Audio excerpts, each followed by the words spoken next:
Bem-vindas e bem-vindos ao canal da inovação.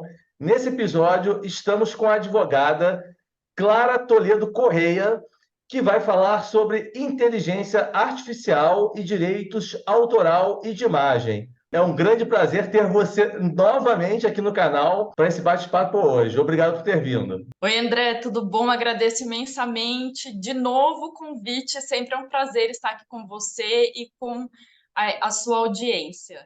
Clara, a inteligência artificial é uma tecnologia que vem sendo desenvolvida há algumas décadas, né? Mas com a liberação ao público do chat GPT vieram todas essas questões sobre direito de autor, de imagem. Nós tivemos uma greve recente em Hollywood, que inclui, entre outras questões, acusações contra estúdios de cinema que estariam demandando direito eterno sobre o uso de imagens de atores geradas por inteligência artificial. Na legislação brasileira e na maior parte do mundo, isso seria possível, ou seja, uma pessoa poderia ceder o seu rosto por prazo indeterminado para quaisquer produções sem interferência no conteúdo. Legal, André. Aqui dentro do Brasil, né, em relação à legislação brasileira, a gente não pode falar, né, de ceder a imagem, a própria imagem, né, de forma indeterminada. A gente está falando de um direito de personalidade aí que é inviolável e inalienável, né? Então, assim, a partir do momento que a pessoa ficou incomodada, né? E por mais que ela tenha cedido aí por um prazo, talvez indeterminado, ou por um prazo determinado, mas ela não quer mais que a imagem dela veicule, né? Sei lá, dentro dessa produção, enfim, de um filme ou de uma fotografia, ela tem o direito assegurado, né, de que essa manifestação de vontade seja realmente respeitada. E aqui dentro do Brasil, segundo as nossas leis, um contrato assim ele pode muito bem ser considerado nulo ou anulável, né? Então, segundo a legislação brasileira, incomodou ou utilizou de forma que fere a moral do dono da imagem de alguma forma, e aí a gente fala de coisas subjetivas, né? Então você pode você deve deixar de utilizar a imagem daquela pessoa.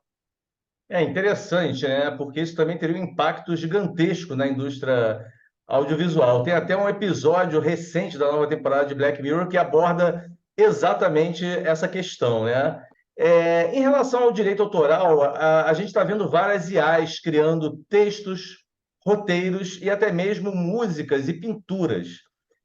Muita dessa produção tenta imitar estilos de artistas consagrados, geralmente falecidos. Então é muito comum a gente ver pinturas ao estilo de Van Gogh, Monet, Picasso, Salvador Dalí e outros gênios da arte. Inclusive aqui no canal nós reproduzimos várias delas, né, em alguns vídeos. Uma pintura ou música que imite um estilo, a princípio, ela é perfeitamente legal, correto? Ou seja, eu posso fazer uma obra de arte que ela esteja simplesmente imitando o estilo de alguém sem ser um plágio, por exemplo, sem ser uma cópia. O que acontece, né? Dentro do direito autoral tem uma linha muito tênue, né, entre a inspiração, né, e aí como a gente vê o plágio, né? Se você tem uma inspiração, ok, né? Agora, se você utiliza realmente na questão da pintura, é algo que talvez fique um pouco mais evidente, né? Se é algo que é completamente novo, ainda que inspirado num determinado artista, não tem problema, porque afinal de contas a inspiração também, né, do humano, dessa criatividade, acaba tomando como referência outros artistas, né, que possuem um nome, uma fama, um conhecimento todo, né, dentro de determinada área. Então, a princípio, não teria problema. Agora, se for uma imitação mesmo, né, como se fosse assim uma cópia, a gente poderia falar assim que não, aí realmente, se não está no domínio público, aí a gente pode falar de um processo, de algo ilegal, né? Correto. E o domínio público é 70 anos após o falecimento do artista. Isso, né? O direito autoral, original do autor, é 70 anos após a morte do autor. Correto. Agora uma pergunta que não quer calar, né? Simplesmente uma obra de arte criada por inteligência artificial, uma obra de arte original. A quem pertence o direito autoral dela? A ninguém, né? Ou seja, nesse caso, qualquer um poderia reproduzi-la e explorá-la comercialmente, ou ela pertence ao usuário da ferramenta, ou seja, eu assino uma inteligência artificial, posso criar obras de arte e vendê-las, ou pertence aos programadores ou à empresa que possui a titularidade do algoritmo? Aí que tá, André, é muito capciosa essa pergunta no seguinte sentido, né? Levando em consideração a legislação brasileira e de muitos outros países, né? Considera o titular a pessoa física. Ou seja, inteligência artificial não é uma pessoa física, né?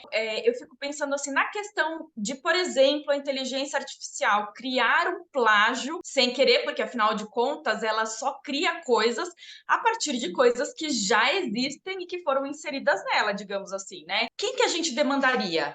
É uma questão ainda muito nova. Para o direito brasileiro, apenas a pessoa física ela é titular de direito autoral.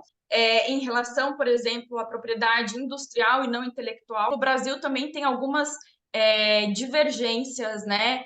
Em relação aos Estados Unidos, isso daí, digamos assim, historicamente é mais ou menos comum. Muitas vezes, dependendo da situação, o que a gente faz?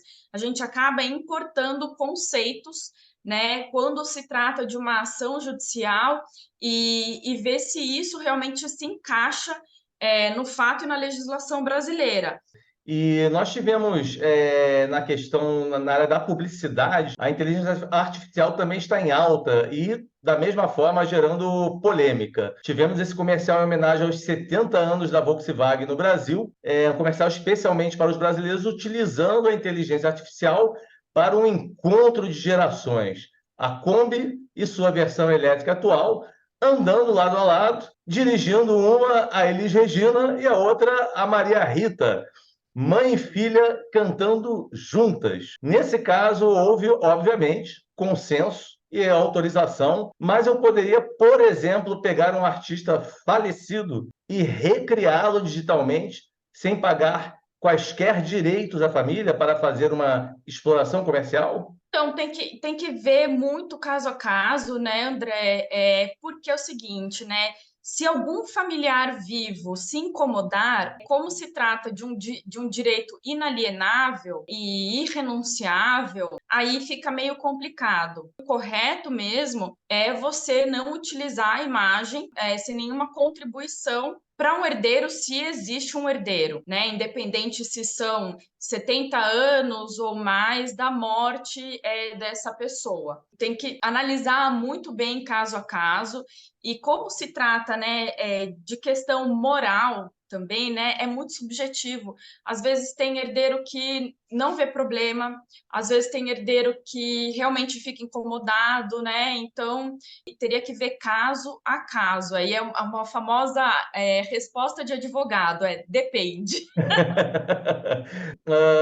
Você colocou da maneira bem objetiva que a IA, ela, obviamente, ela produz um conteúdo com base no que ela é alimentada.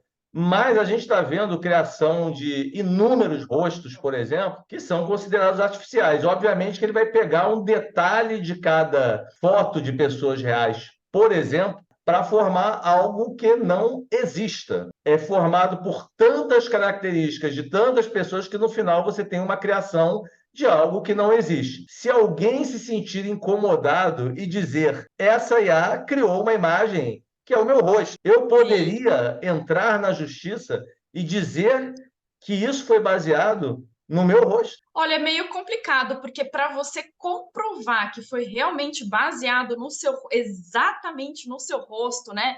Se bem que, como é que é? Falam que todo mundo tem uma sósia espalhada em algum canto do mundo, né?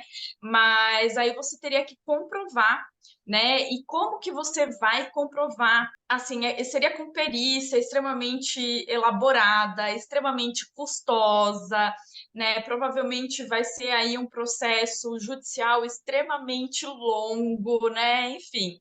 Então, mas é interessante porque a inteligência artificial, da forma como ela está sendo colocada agora, né? Porque, como você disse lá no começo, é algo que já faz muito tempo que é utilizada, né? Mas agora está dando um certo receio, um certo medo, né? Que as pessoas estão vendo. Eu falei, não, é um negócio que está sendo aperfeiçoado cada vez mais, cada vez mais parecido com a realidade. Isso talvez assuste um pouco as pessoas, né? E aquela coisa, né? O direito e as leis, eles vêm depois dos fatos. Então, até tudo isso ser regulamentado de fato, eu acho que tem um bom tempo aí de chão pela frente, né? Como eu falei para você, muitas coisas a gente vai pegar por analogia ou importar, né? Institutos de fora, né? Porque realmente é uma coisa que não tem como ocorreu um fato novo, já tem uma lei que regula tudo, né? Demanda um certo tempo aí. Ah, com certeza, claro. É um assunto complexo e bastante Bem, interessante. Eu é te uma delícia. agradeço mais uma vez por compartilhar seus conhecimentos com o nosso público. Eu que agradeço poder compartilhar um pouquinho do que eu sei. E eu, assim, não sei muita coisa também, né? Mas eu super agradeço a oportunidade, espero ter esclarecido, né? E você sabe que, para quem quiser, eu sou uma pessoa extremamente acessível, estou com dúvida, quero conversar, então vamos nessa. Tá ótimo, Clara, muito obrigado. E para você que assistiu esse vídeo, curta, compartilhe e inscreva-se no canal da Inovação. Até a próxima.